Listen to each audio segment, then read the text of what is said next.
Assalamu alaikum wa rahmatullah. Welcome, my friends. Let's continue. So, the previous verses were about just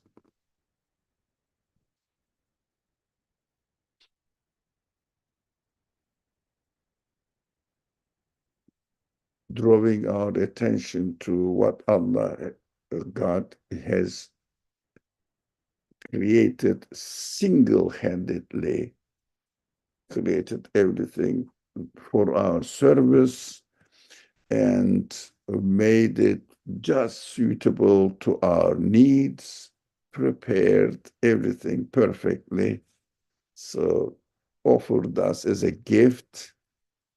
But in spite of this, people still not really appreciate God's work, but seek help from other created beings.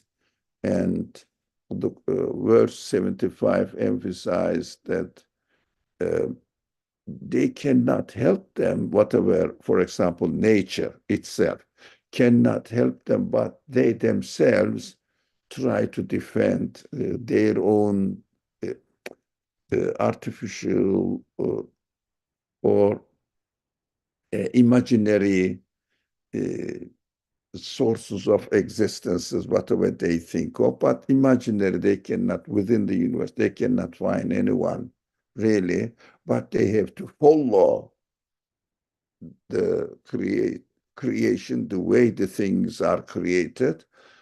They are obeying the things themselves as they are created, uh, because, because we cannot really uh, get out of the order of this universe, and we have to follow the order of the universe. And we are ourselves subjugating ourselves to the order of the universe rather than to the creator of this universe within order, perfect wisdom, etc., just to let us benefit from all these creatures, so that we will know what or who the source of existence is, so that we can understand what our source of existence is, so that we can relate our human feelings, which really don't get satisfied with this universe. So we can refer to the creator of the universe, saying that, look, you gave these senses, desires, needs for us, as you provide all the needs of our body in this world. You are promising, through creating the senses within us, that you are going to satisfy them. You are the one who can satisfy them, because the way this universe is created is not the way to satisfy the limitless, infinite needs of human feelings. That is why we will expect the creator of this universe and ourselves within it to create another form of world, that where our feelings will be satisfied. So this creation is not really appropriate for our uh, expectations. That is why we need to change. We need this universe to be changed in another type of creation by the same source of existence, by the same creator, to create another way of universe, if you like, not this one, so where we can satisfy our feelings. Uh, because we have to notice the feelings are the promise from our creator. So I think we studied this far, and now we are here in this verse. Yeah, sorry. Get this one out of the way. Bismillah ar-Rahman ar-Rahim. فلا يحزنك قولهم إنا نعلم ما يسرون وما يعلنون. Now, translation is, so don't let what they say grieve you. We know what they conceal and what they reveal. I think the translation, as simple it is, understood. I don't need to go over it. You understand better than I do what the sentence, the translation says. So my questions here, God says he knows. May it mean, is it possible, or what does it matter? He knows. Definitely, God says, I know what they are concealing and what they are revealing. So my question is, why do you say this? Leave them to me. That's what I got the meaning. What do you think? Do you think this, uh, what they, God knows what they conceal and what they reveal means, my understanding is, leave them to me. If they uh, don't stop grieving you, insulting you, or because the prophet is so strange, and they don't really appreciate the prophet. Inshallah, we do appreciate him. The people were rejecting him, even oppressing him.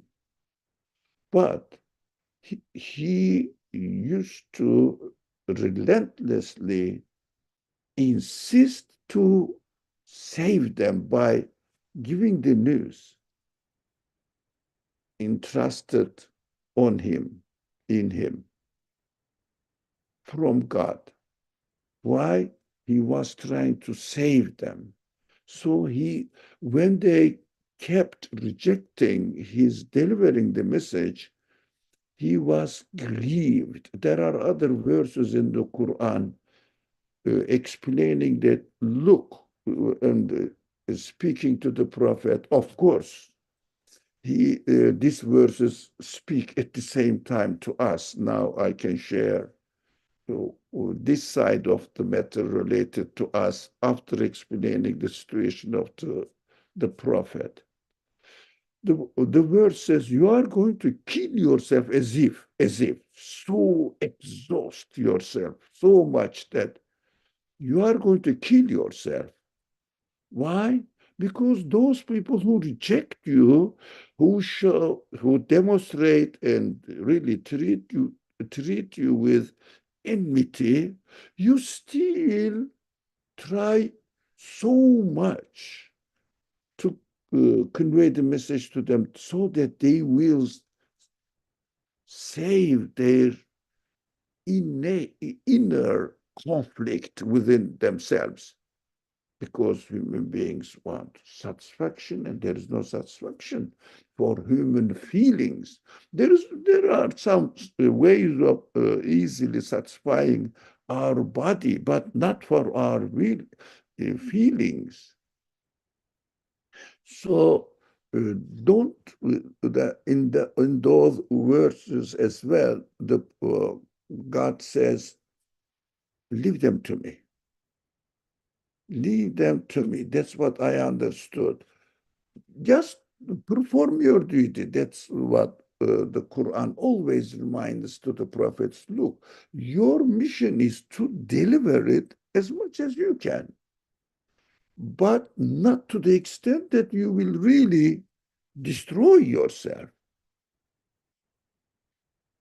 Take this responsibility and do it. If they listen, let them listen. If they don't, leave them to me.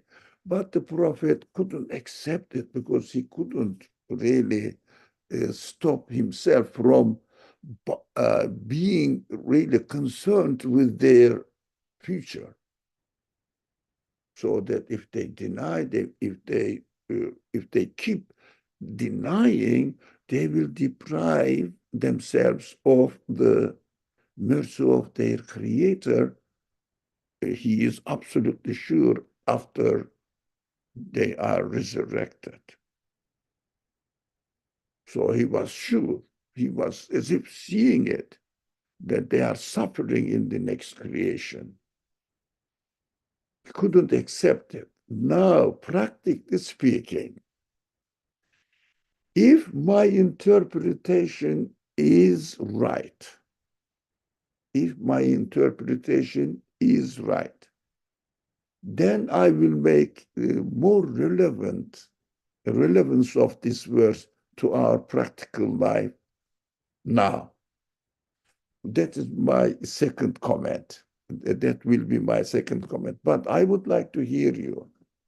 Do you think this, we know what they conceal and what they reveal means leave them to me, I'll deal with them. What do you think is about this understanding of the verse? Any idea? Very hard.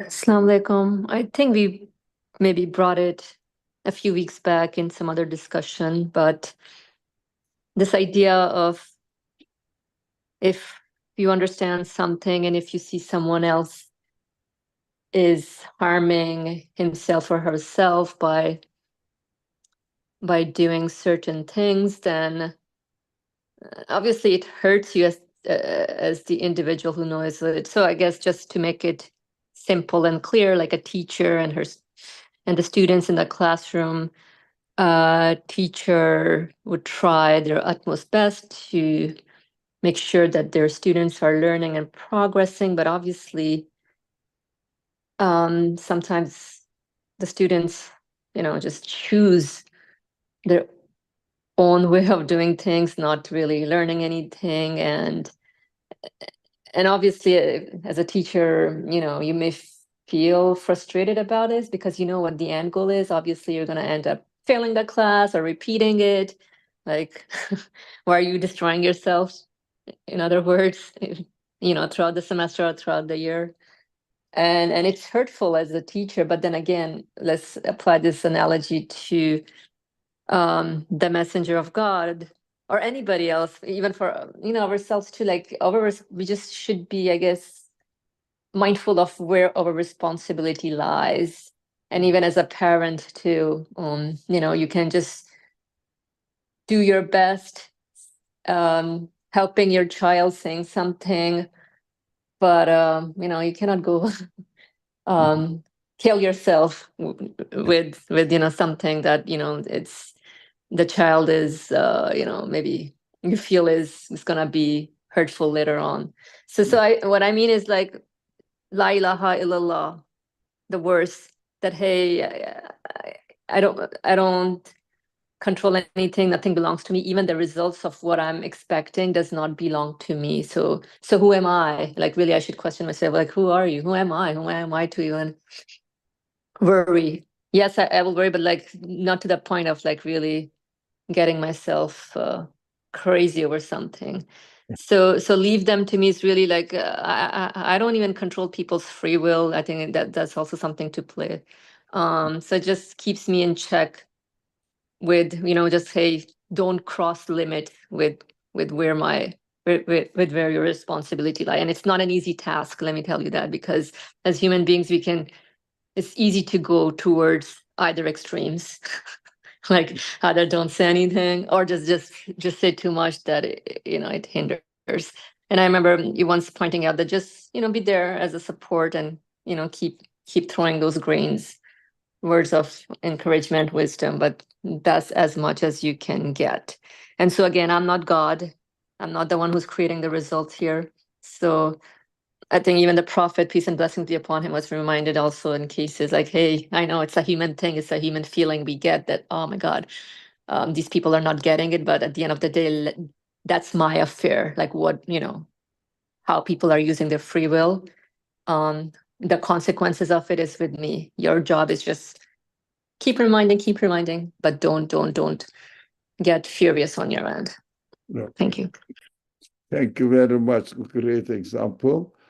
Of course, the administrators, the principal of the school, sees that the teacher, as you described, is the perfect example, mashallah, sees that the teacher is really overwhelmed with his or her work because the students don't really listen to him or her, listen to the teacher.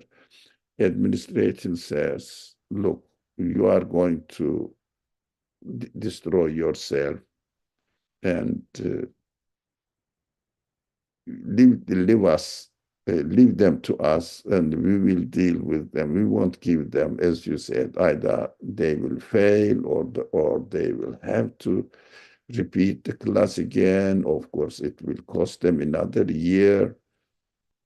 This kind of losses, the administration practices it, but the teacher loves to have her students to learn and be successful. Or administration loves too, but not to the extent that the teacher destroys herself or himself. So excellent example, thank you. Now come to the practical term now. We see that the people who deny they suffer. And I don't know how to help them. They don't listen to me. I cannot do anything. I'll try my best, but since I cannot do anything, just sitting in my house and as a result of sorrow, pain, what the people are doing in a wrong way, they are really getting their own hell in this world. Unimaginable life they live. They cheat people through using many other means, especially nowadays, social media, and try to justify themselves in false images, etc. We know the tricks, but we cannot help them. But we do exactly like the prophets were really grieving from what those people were doing. We do the same thing in our own life, but we have to know that God says, they leave them to me. I know what to do. I know what to do. So it means not to be concerned with this situation. Try your best what you can do. Try your best what you can do, but in an area where you cannot do any more, leave it to God, because everything is arranged in this world on a perfect wisdom, based on a perfect wisdom. Creator is aware, definitely is aware of it. I have to concentrate rather than grieving myself and losing all my hopes and energy. I have to preserve my energy. I have to preserve my hope in order to do what I can do best. Not that I feel failure in an area that I cannot do anymore.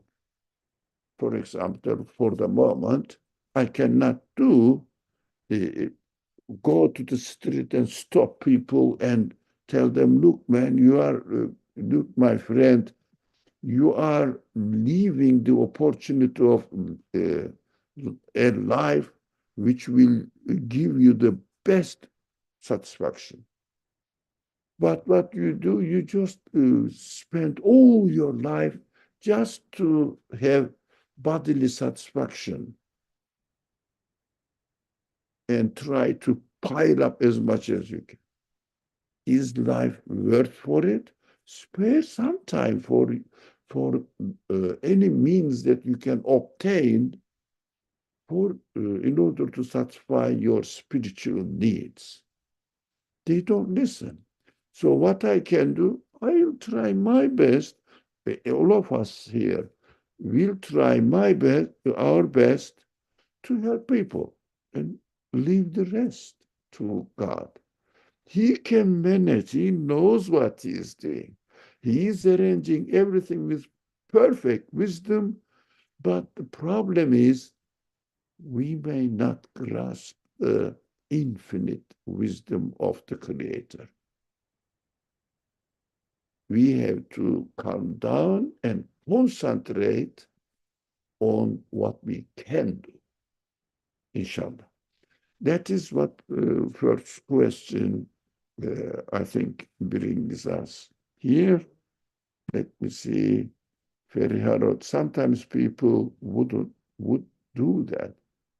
Preach in New York City subways and no one is listening. Yeah, well, because without demand, if someone doesn't feel hungry, if you give him food, he will say, no, thank you. Without demand, no. But we have to try to have an environment to let them know that they are hungry. If they listen to us, otherwise, I mean, as you said, sometimes I also experience this. People preach, but no one takes notice of them, maybe ridicule them in their hearts. We don't know. Okay, thank you. The second question is, what do you think they are concealing and revealing? Can you give us some examples, or at least one example? What are they concealing? What are they revealing? Especially in a contemporary sense. Now, we don't know what the people used to conceal and reveal during the prophet's time, but we have some narrations, of course. They used to accuse the prophet being a poet or being a magician. So, because of his miraculous demonstrations. But nowadays, it is more obvious. Any experience of what is going on in the world today, and so that we will say, they are concealing this, but reveal something mostly artificial and lies. I see that people pretend to be happy mostly when they enjoy whatever they are enjoying, pretend to be happy, but usually they enjoy only to satisfy either their bodily needs or their egotistic expectations, satisfactions. So, but in their heart, they know, they should know, because I know that when I take a wrong route in my life, I know what I am doing is wrong. And when I do something right, I feel this is right and I feel happy with it. But even, for example, I may tell a lie and get some sort of material benefit, or get some sort of benefit to satisfy my egotistic expectations, satisfy my ego by pretending to know something, although I don't know really. So I know that I am hiding something within myself. That is one aspect of this concealing and revealing example I see. This artificial life, artificial appearance, trying to look happy, but at the same time, within themselves, they continuously experiencing unsatisfaction. I can think of another example. Go ahead. What I'm seeing in today's world is people revealing this incredible sense of righteousness. You know, that I'm right and you're wrong. And behind that righteousness, they use power, they use weapons, they control or try and control. I'm not sure they even think that they're not right. I think they think that they're absolutely right.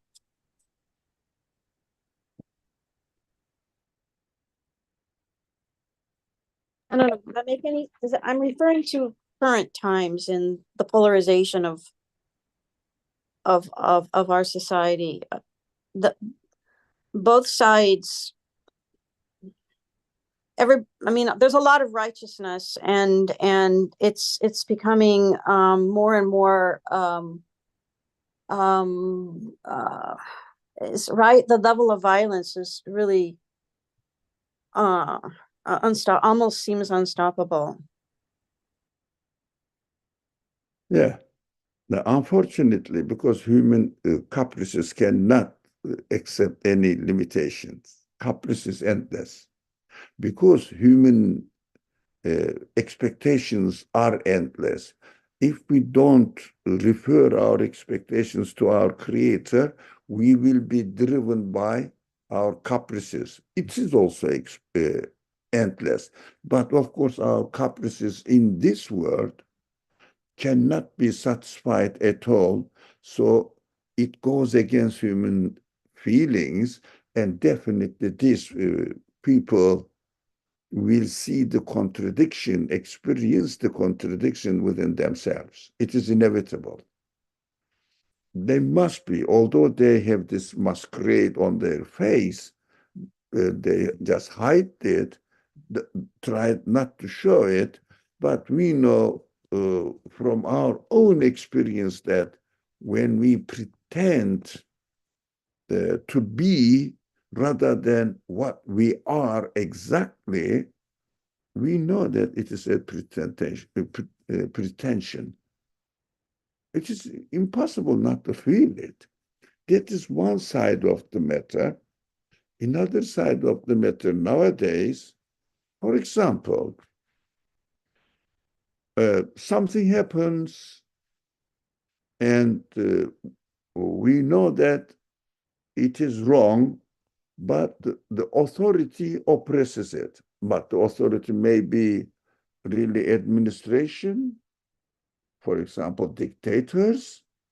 Dictators know that it is not their right. That is why if somebody not only criticize, hints, including criticism of the administrator, what will happen? He will find himself in prison or some sort of torture. Why? They know what they are doing, but they conceal it by oppression.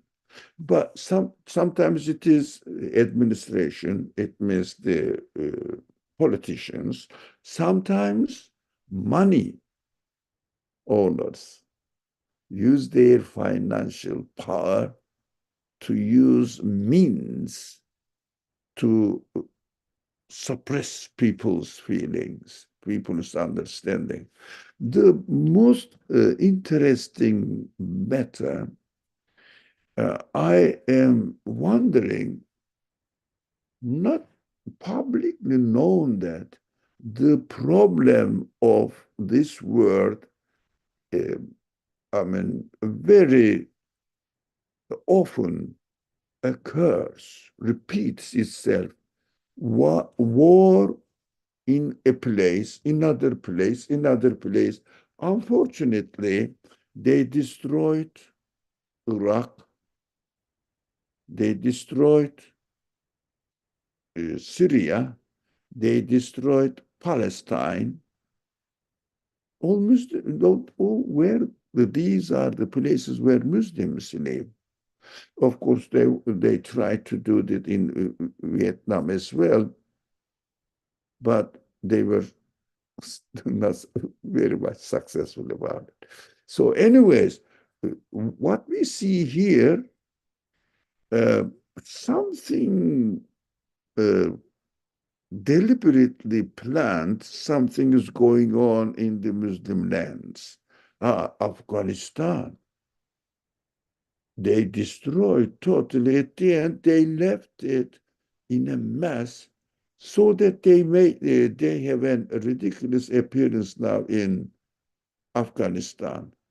For example, now Yemen. I don't understand why all this happens in Muslim countries. Not Muslim countries where the Muslims live. But there is something strange going on. But I understand that all the source of war is weapon productions, weapon industry. People are allowed and very widely spread that we are against war. Yeah, you are against war.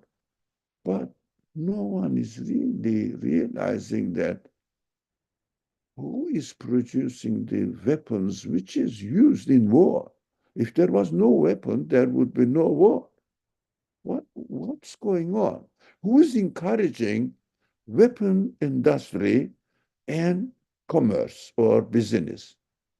This is not the subject very often really shared in social media.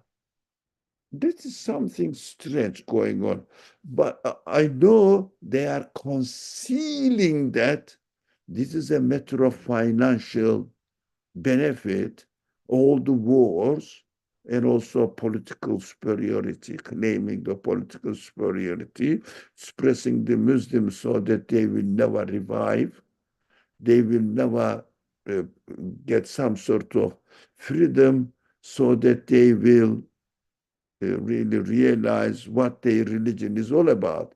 Now the Muslim world is struggling to have their bread on their table. There is no time to spare some time to study.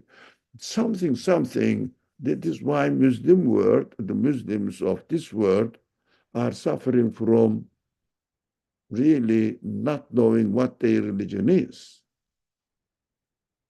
Why? They are so much occupied with worldly concerns.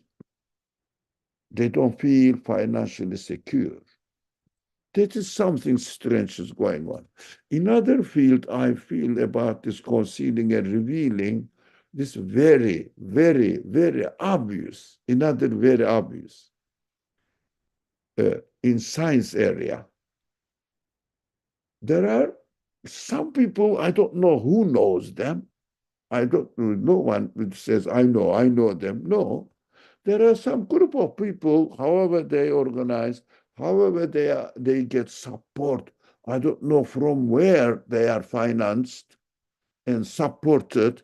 They are more powerful than the state about suppressing any idea put forward, presented by other scientists again, by other scientists who do the same research and raise their voice. Impossible.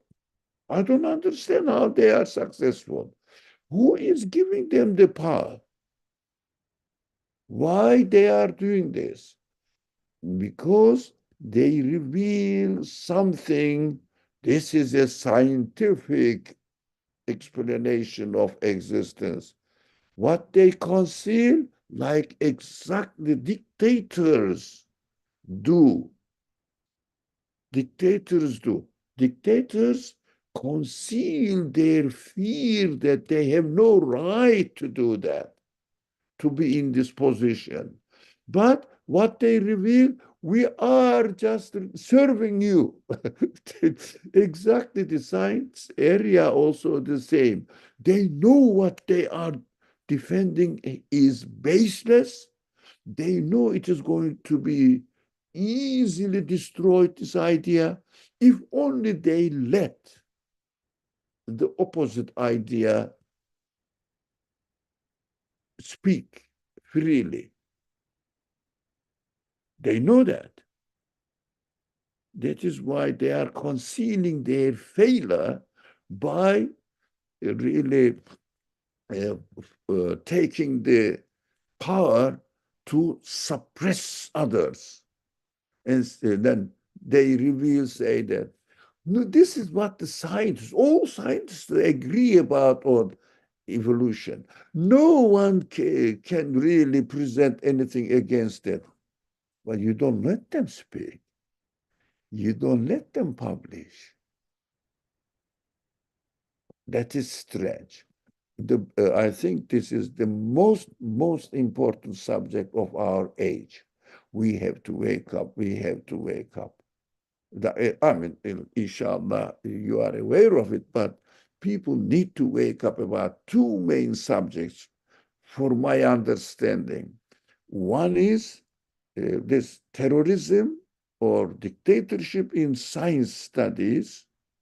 The other one is all the dictators really administering, controlling the Muslim places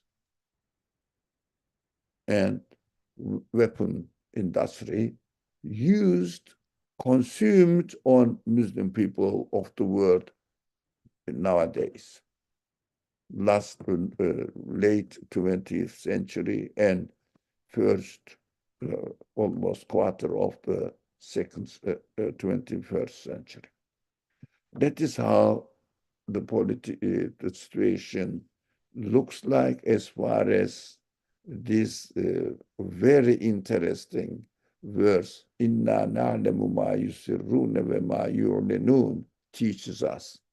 So what we will do, we will keep our consciousness awake, but try to do our best as much as we can and leave the rest to God to deal with them, either in this world or in the hereafter, but definitely in the hereafter. But we pray they will wake up and they will do their best, inshallah. They will really stop this dictatorship and tricky social media manipulations. We will be happy to see them to correct themselves. Otherwise, we will leave it to God and try to do our best. We know that, and we have to trust in God. God knows that we are doing our best and cannot do more than this. If only we do it rather than really destroy ourselves by sitting in our house, keep talking about them. We have to do something, inshallah, as much as we can. Now that is my... Brotherly, do you think the reason why this dictatorship is prevalent in the world is because, I know a few weeks back we touched upon a verse about because people don't want to submit to an absolute source of creator? And is that the reason why, like, this terrorism or dictatorship from even a political stand with the weapon industry? And I think that's also connected to the scientific community as well, because then if there's this revealing of there must be an absolute source of existence and our experiences here are like we are accountable for it, hence people don't want to submit, so they're just like, let's just destroy it all so it doesn't become prevalent. I'm just wondering, I was just trying to connect these dots. That is a good point. Thank you for all who contribute here. That's a very good point. We have to know that the universe is created with absolute wisdom. Everything has a purpose. But also, the essence of creation, essence of existence of this universe really comes from mercy, because freely created with no expectations in return. And in return means really we don't have to do something. Just we have to appreciate it. We shouldn't be ungrateful, acknowledge the owner, and be thankful, grateful to him. That's it. We are not going to do anything for him, for the creator.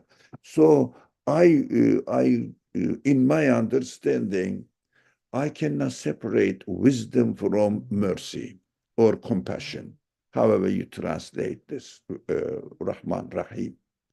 So from compassion and from wisdom, I cannot separate them as far as my understanding is concerned.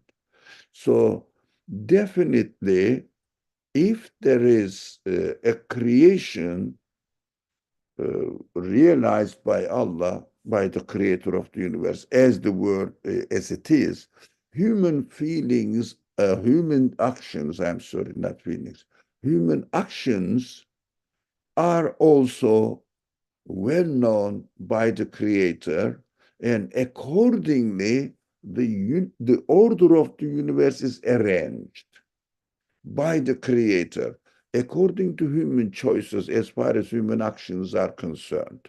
I choose, God creates. But the big picture, the entirety of the creation of the universe is based on absolute wisdom and mercy of God. In this context, what our friend Feriha shared us reminded me that yes, definitely. What is created, known by the creator, definitely, and what the human beings are have chosen, God knows it. But what is the wisdom in these actions? There is mercy. We have to look. Yes, wisdom is absolute. Mercy is absolute, but we don't understand, we may not understand wisdom. If we don't understand the wisdom, we miss the mercy in the creation of this world as it is that we are experiencing with. So we have to see the wisdom. And I understood Feriha hinted the wisdom or mentioned the wisdom. God creates according to his wisdom, whatever I really deserve. But in this creation, there is mercy. For example, innocent people may be killed in here and there on many occasions. It is really the cost of the babies, born babies, were in the Iraq war 1 million because of the restrictions or what was the word? I don't remember. Restrictions applied on Iraq. Embargoes. Embargoes, yes, embargoes. Now, because of these embargoes, medicine couldn't be transferred to or really imported into Iraq. And they say 1 million baby died. Oh, this is babies, let alone the others. You cannot imagine what happened in Afghanistan and what is happening in Yemen and Palestine now. What happened to people of Syria? I cannot imagine what's going on in the Muslim world. But don't we think that there is also wisdom in this creation accompanied with mercy? God is reminding us, as long as, now, one principle we have to understand. I don't know, today we are, inshallah, we will finish at this one verse that we are studying. One principle we have to understand, not that what we are doing is God's concern, as far as God is concerned. whether I am a primary school student, whether I am high school, college, whatever student, God looks at me if I am a student or not, according to my level, wherever I am. If I am a student or not, this is the important point. But I am a primary school student. Doesn't matter, you are a student. That matters in the eye of the Creator. We have to understand this. And this needs to have the principle of priorities in our life. What does it mean? A student is a human being, needs food, needs to sleep, needs, depending on his age, play or, have some sort of human relationship with their friends, relatives, family members, etc. But when you ask them, what do you do? He doesn't say, I eat. He doesn't say, I play with my friends or as a child. He doesn't say, oh, I am always visiting my friends. No, he says, I am a student. That is priority. But the others are the elements that are auxiliary actions to support my student life. If I don't have to eat, I cannot. If I don't have a nice relationship with my family members, I cannot be a student. If I don't really sleep, I cannot be a student. I cannot learn. But all these means must serve my priority to be a student. Now, in a particular case, as far as the Muslim world is concerned, what I see, people's primary concern, the Muslim people's primary concern is never the Quran. Do you think God will send the Quran, the most precious trust to human beings, humankind? And the Muslims are the first group of people expected to evaluate the value of the Quran in the best way and give priority to be the student of the Quran. Some of them may not know how to read it. Try to read it. Some of them may just need to get introduced to the Quran by reading the simple translations. He must do it. Be a student of the Quran. Some of them may try to understand the concepts used in the Quran so that they will get familiar with the deeper teachings of the Quran. That's what we are doing here, as far as I understand. We are not teaching how to read the Arabic letters here. So it must be the priority. Depending on your level, but doesn't matter. Are you a student of the Quran? Is it your priority or not? If you are not, God will keep warning us. If you don't spend or if you don't live with the priority of living in this world by learning this message and applying it to your life, so you are very responsible and for being the custodian of this revelation, being a member of the Muslim community and being aware of the value of the Quran, or expected to be aware of the value of the Quran. When you ask these people, what is your religion? They will say Islam. What is Quran? They will say wrongly, of course, this is our book. Okay, it is your book. All right, I'm underlining the word your, only Muslims it means. So why do you own it? Why don't you own it? Why don't you spend time on it? Why don't you really benefit from it. God says, you are, I'm looking for the word.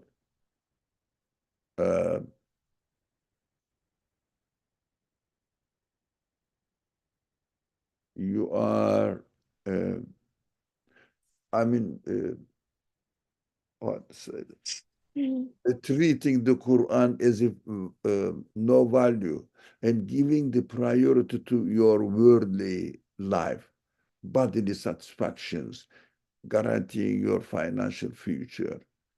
But priority, yes, financial future, you will do it. Like the students has to eat, to sleep. He has to be in good terms with their family and friend and relative relationship with the society. But these are expected to be for the sake of the sake of being a successful student. But the priority of the Muslim people in general, is not to be the student of the Quran, but first I must financially be perfectly secure, which has no end, by the way.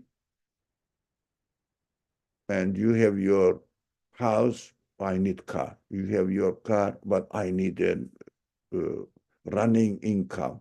And you have your first store, I need another one. I may need another store, for example, business for my children. When they grow, I will send them to universities and they need money. What are they going to learn in the universities? Another problem.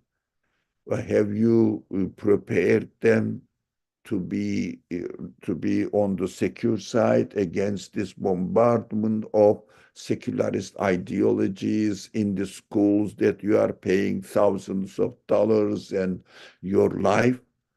And at the age of 60, 65, you find yourself helpless, hopeless to learn anything. Your mind is not working at all because it's not used to. If someone is not used to using his mind in reasoning, understanding, memorizing, this person is, Allah says, okay, that's enough. I gave you 65 years. You did nothing. So I'll take it back. And they cannot learn. After 65, they cannot memorize even 1, 2 verses of the Quran if they are not used to. Even they want. So they cannot see, they cannot really read the book. When they take the read, I see them when they take the book in their hand. As soon as they take the book to read after retirement, they fall asleep. They cannot concentrate. They are not used to. They are used to concentrate on running the business. And after 65, they cannot run because they are exhausted. That's what I see generally in the Muslim world.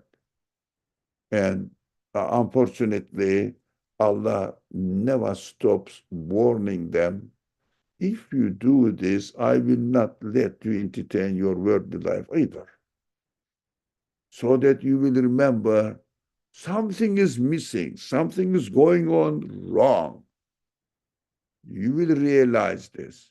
That is what I start when I start reading the, if you like, creation or history of very recent history of the Muslim world from a other point of view. It means why God let the Muslim population suffer under the attacks of the civilization or people or ideology that is materialist ideology.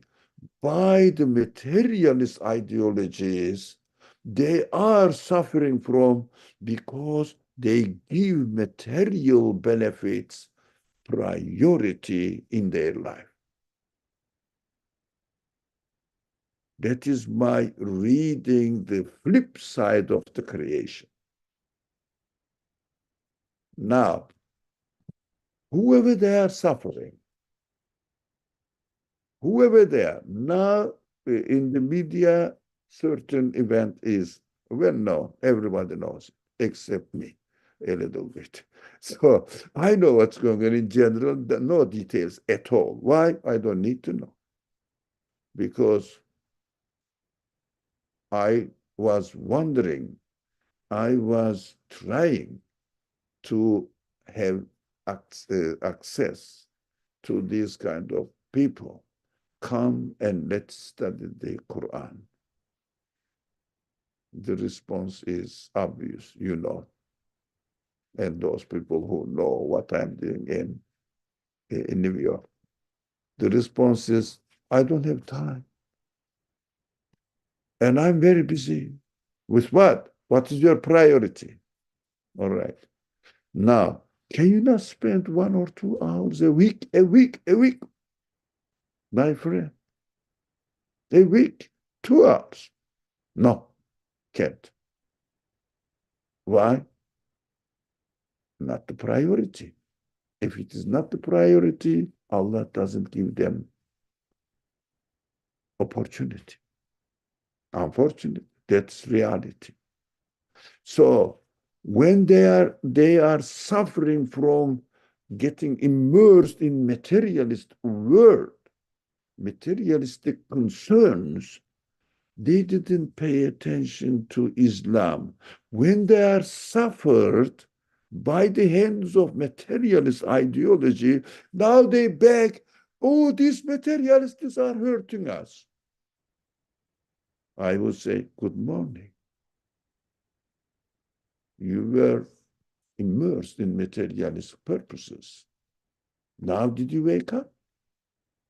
Good morning. Inshallah, you will start concentrating on learning Allah's religion, acting according to what revelation tells you, rather than stupid people's leadership and power, hunger, competition. You have to get your power from truth, not from your weapons. That's what the Prophet Muhammad والسلام, left us with. Qur'an is your point of support. Take and understand the Qur'an, you will know what you should do first. And then when you say, now, Meta Nasrullah, when God's help will come, God will say, Meta Nasrullah, Ela Nasrullahi biqarib. I think I wrote this. Nasrun min Allahi wa fathun qarib. No, don't worry, don't worry, don't worry. Allah's help is next to you now. Don't worry, just soon. And there will be lots of fatah, inshallah, opening the truth to the people and inviting them to the truth that you know. We don't know the truth, so that we will invite people to come to me. To come to you for what? Biryani? Or truths of the Quran to share with me. You don't know. You spent your life to have the best biryani. Of course, wisdom of God will keep us continuously reminding, continuously warning us, if you go this way, you will be harmed by the one power hunger people. You will also suffer looking for the solution in power hunger choices rather than truth hunger choices. So these are the wisdom and mercy of God we experience here. God is very merciful and never forgets us, never leaves us alone, and says, as he said here in this word. Now, no, in this one. Oh, no. فلا يحزنك قولهم إنا نعلم ما يسرون وما يعلنون. So don't get grieved. We know what they are doing, and we will deal with them, but take care of your responsibility. So this is the contradiction, unfortunately, the Muslim world is suffering from. And God says, either you should give priority to the truth rather than power, because your enemy is more powerful than you are. That the Prophet, what did he do in Mecca? Oh, I'm sorry, I think the time is up. I think it is. Oh, yeah, almost. It is just time to stop. What did the Prophet do in Mecca? He relied on the truth, not power. And then God gave him power. And now he was given the success in Medina. But in Mecca, when he was oppressed, he was relying on not counterpart power, counterpart haq, truth. We have to see, we have to learn how to read the life of the Prophet Sirah, not the book that we are reading presenting the real picture of the life, unfortunately. So we have to be very careful how the prophetic life presented to us the best example. So we are oppressed, yes.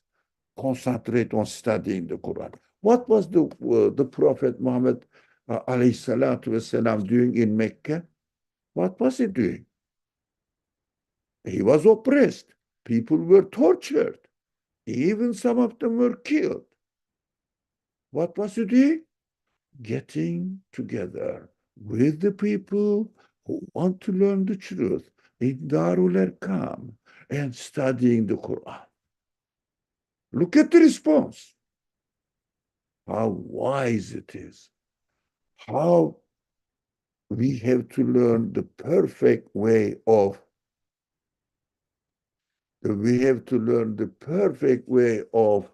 benefiting from the life of the Prophet. He was oppressed. He was studying the Quran.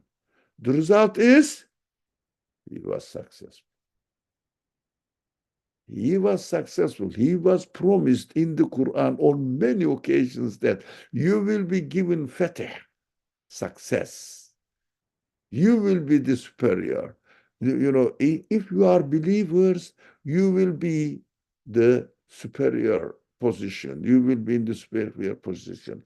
Let me remember this ayah and finish it with the joke of Afshan, inshallah. So not joke of Fariha, sorry, and the answer Afshan's question. But let me say, what was the verse?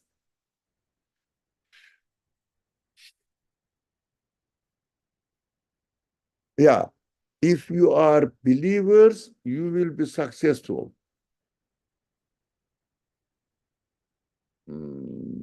What was the original wording of the verse? If somebody finds out, in kuntum mu'minin. But in kuntum mu'minin, there are many verses. Look, somebody can search this by meaning, following the meaning, while we were talking about, of course, listen to us. Search your hand and eye, but ear will listen to us. What is Darul Arqam? Darul Arqam is, so in Mecca, if you have time, I have some time. So Darul Arqam in Mecca period, where the Prophet was having in one of his companions' house, who's called Arqam. So in his house, he was having meetings, studies with the people. They used to gather in Erkam's house. Dar means house. Woman literal means the room. What represents Darul Erkam, the house of Erkam. So Erkam's house, somebody's house, one of the companions' house. They used to gather them. They knew that the Prophet is there daytime and teaching the Quran as many verses as revealed so far. So explaining them. And then there is no records, unfortunately, of how he explained it. People didn't know. But the significance of Darul Erkam is very important. What is that? They call it, I have to go. Okay, thank you very much, Anne. There is no need to go into the Darul Erkam. So thank you for everyone. Oh, thank you. Thank you. Thank you. So, okay, just I will say, unfortunately,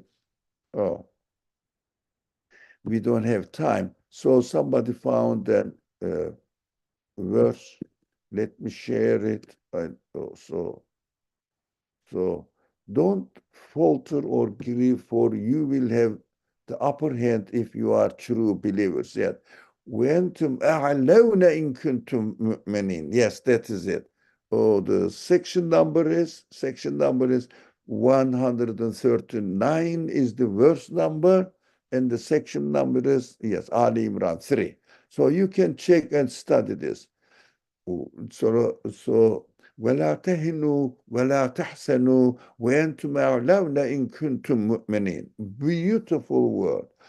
Don't falter or grieve, for you will be the upper hand, definitely in the highest position, if you are true believers, not if you have enough power, gun or weapon. That is very important. MashaAllah. Thank you very much.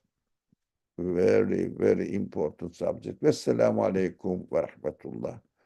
Bismillah ar-Rahman ar-Rahim. Subhanaka la ilma lana illa ma 'allamtana innaka antal alimul hakim. Wa akhiru da'wahum an alhamdulillahi rabbil alamin bihurmati sirri surat al-Fatiha. Thank you for everyone. Thank you, Fariha. Thank you, Afshan.